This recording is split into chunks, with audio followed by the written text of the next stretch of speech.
Ini kitab pernah bagi hati muka 20 baik ke-8 daripada atas. Qala al-muallifu rahimahullahu ta'ala wa nafa'ana bi'ulumihi amin. Dan ketahui olehmu bahawasanya memelihara segala anggota yang 7 ini, memelihara daripada segala kejahatan dan memakainya pada segala kebajikan. Dan memakai ini atau pada memelihara. Yang pertama, memelihara segala anggota 7 ini daripada segala kejahatan dan memakainya, mana mengguna segala anggota 7 ini pada segala kebajikan. Memelihara daripada segala kejahatan, menggunakan pada segala kebajikan, khabar bahawasanya tiada sempurna keduanya, tiada lengkap keduanya. Kedua mana ni? Memelihara daripada kejahatan, memakai, menggunakan anggota 7 pada segala kebajikan tidak akan sempurna, melainkan dengan membersihkan akan raja bagi segala anggota 7, membersih daripada segala perangai, daripada sifat hati yang dicela pada syarak seperti riya dan takabur dan dengki dan kikir dan lainnya. Dan ketahui olehmu bahawasanya memelihara segala anggota yang 7 ini. Anggota 7 mana? Mata, telinga, lidah, perut, faras, tangan dan kaki. Memelihara anggota 7 ni daripada segala kejahatan, daripada mengerjakan segala kejahatan. Kejahatan daripada mata, pelihara, jangan tengok perkara yang dilarang pada syarak. Jangan dengar perkara dilarang pada syarak. Jangan berkata-kata dengan perkataan yang dilarang pada syarak. 7 anggota ni. 1. Dan memakai dengan mengguna anggota 7 ni pada segala kebajikan. Mata tu agak apa? Awak tengok Quran, awak tengok kitab, awak tengok jalan ke masjid, tu kebajikan. Telinga ni dengar pengajaran, dengar Quran. Lidah ni membaca Al-Quran, berzikir, mengajar, menyuruh perkara makruf, beri nasihat kebaikan. Ni hak mulut, hak kebaikan, hak kebajikan. Kemudian faras, tangan kaki, hak kebajikan. Nak pelihara 7 anggota daripada kejahatan, nak menggunakan 7 anggota pada kebajikan ni tidak sempurna.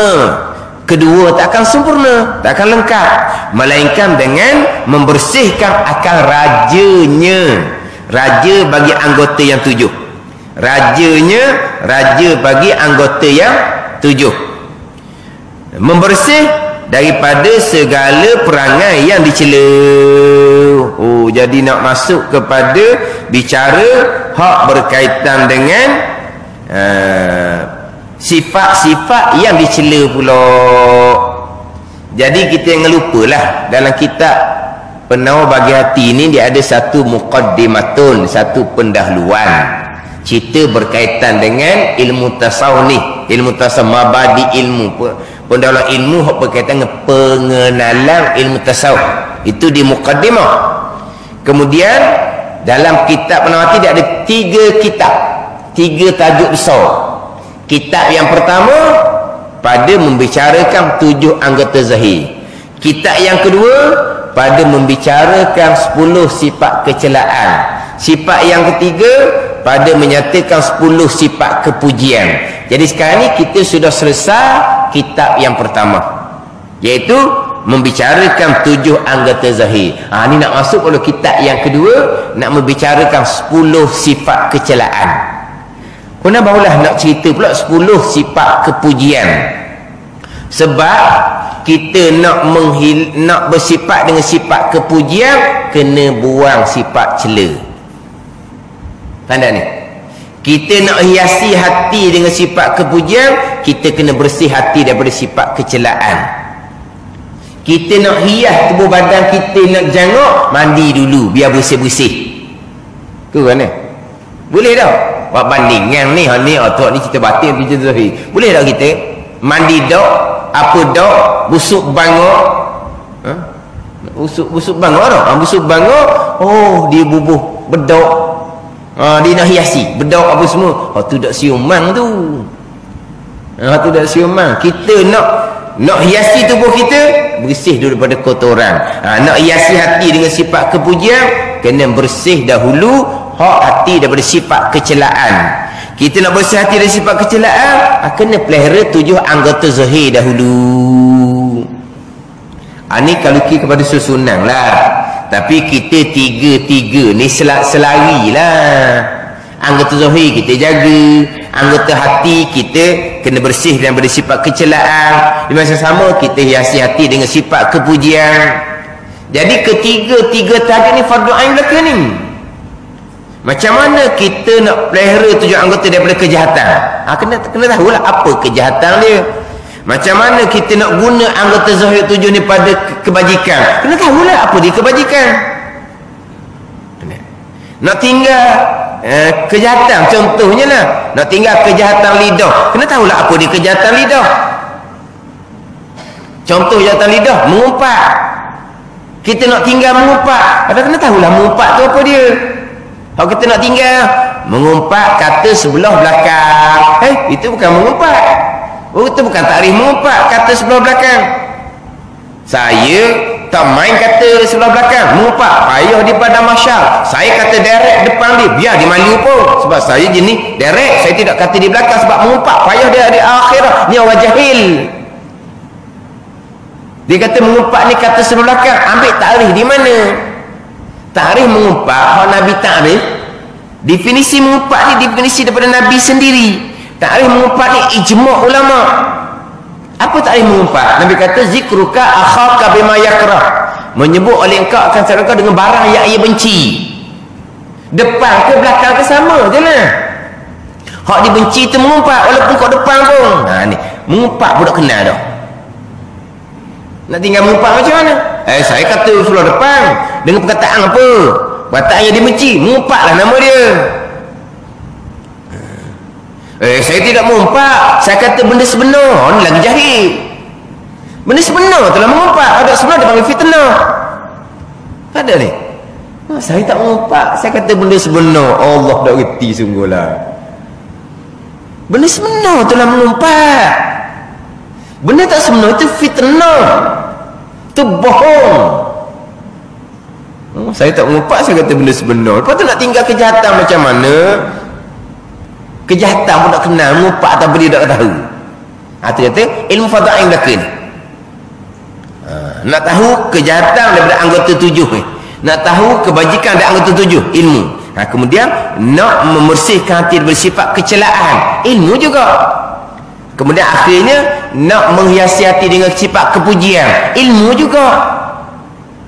Sebab itulah kata almarhum Syekh Qadi Al-Mandili yang mengarang kitab Penuh Hati ni, dalam kitab Penuh Hati ni ilmu pendahuluan bagi orang nak belajar ilmu tasawuf. Ini mula-mula fardhu ain. Tak ni mana kena faham molek. Bukan khotam saja ni, bukan habis kitab saja, bukan habis satu tajuk saja, kena faham molek. Kena faham molek satu-satu. Apa dia maksiat mata, apa dia ketaatan mata, apa dia maksiat telinga, apa dia ketaatan telinga, apa dia maksiat lidah, apa dia ketaatan lidah. Kau zahir. Barulah pergi pula kepada nak membersihkan hati raja, bagi segala anggota 7 ni daripada perangai dicela, mana daripada sifat hati yang dicela pada syarak mazmumah dia panggil. Contohnya seperti riak. Kena bersih hati daripada riak. Apa dia riak ni pula? Kena ngajilah pula riak ni apa. Riak ni buat kebajikan kerana selain daripada Allah. Itu riak lah. Kita sebut riak ni hanya menunjuk-nunjuk semata-mata. Memanglah asalnya ra'a, yura'i, Mura'atan waria'an, betul lah. Ra'a ni mana memperlihatkan, menunjuklah. Itu makna singkat. Makna luahnya, riak ni buat amal bukan kerana Allah, lawan kepada ikhlas. Ada lawan kepada ikhlas. Kena tahu lah riak tu apa dia, apa hukum riak, apakah riak yang dibenarkan pada syarak. Ada riak yang dibenarkan, dan macam manakah kita nak menghilangkan sifat riak. Dia akan cerita satu-satu. Dan takabur, apa dia takabur, takrif takabur tu apa, kemudian hukum dia apa, mana dalil Al-Quran, dalil hadis membicarakan bab takabur, kemudian macam mana kau kita nak menghilangkan sifat takabur. Tambah sifat takabur ni sebati dah kita daripada selama-lama dah kita ni sombong.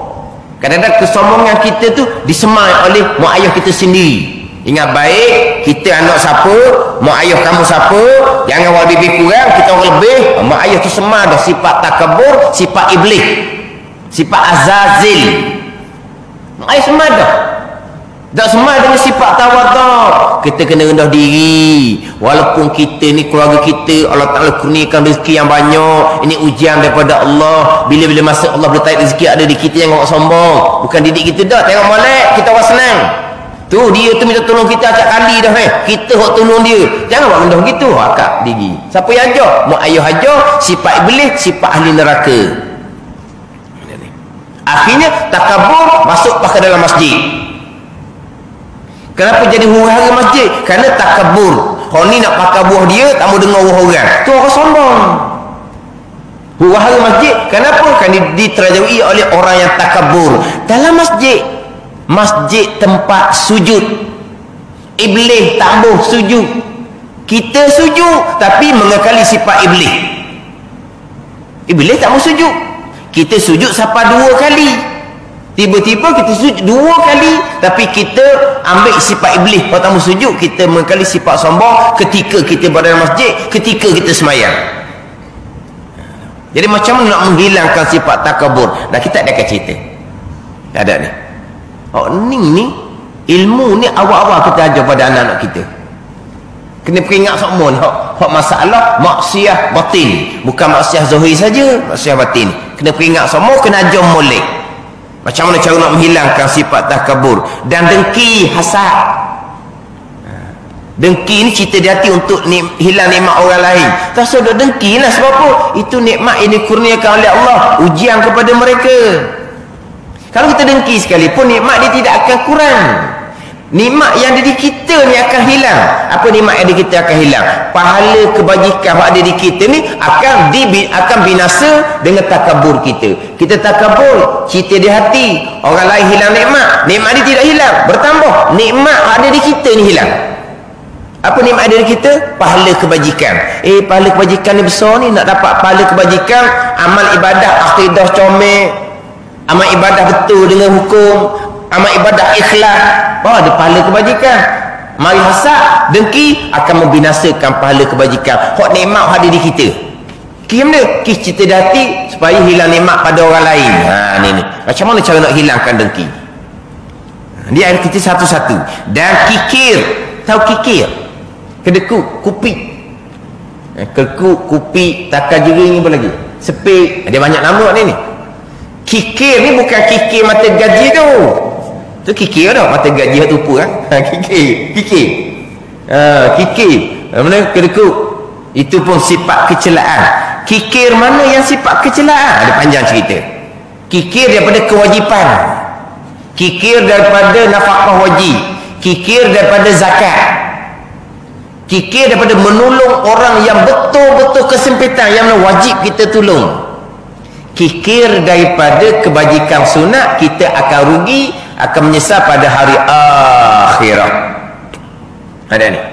Kikir daripada perkara sunat, tak berdosa, tapi kita akan rugi di hari akhirat, kita akan menyesal. Dan lainnya banyak lagi lah, dengan bughdun, dengan marah, dengan apa lagi hak bicara hak ada 10 sifat kecelaan dalam kitab penawar bagi hati ni. Akan bicara satu-satu 10 sifat pada 10 pembicaraan dalam kitab penawar bagi hati.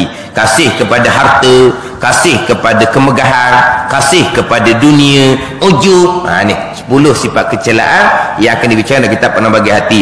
Dikenakan dengan rajanya itu, iaitu hati. Raja bertujuan anggota, iaitu hati. Wallahu a'lam. Kitab yang kedua pada menyatakan qalbun, artinya jantung.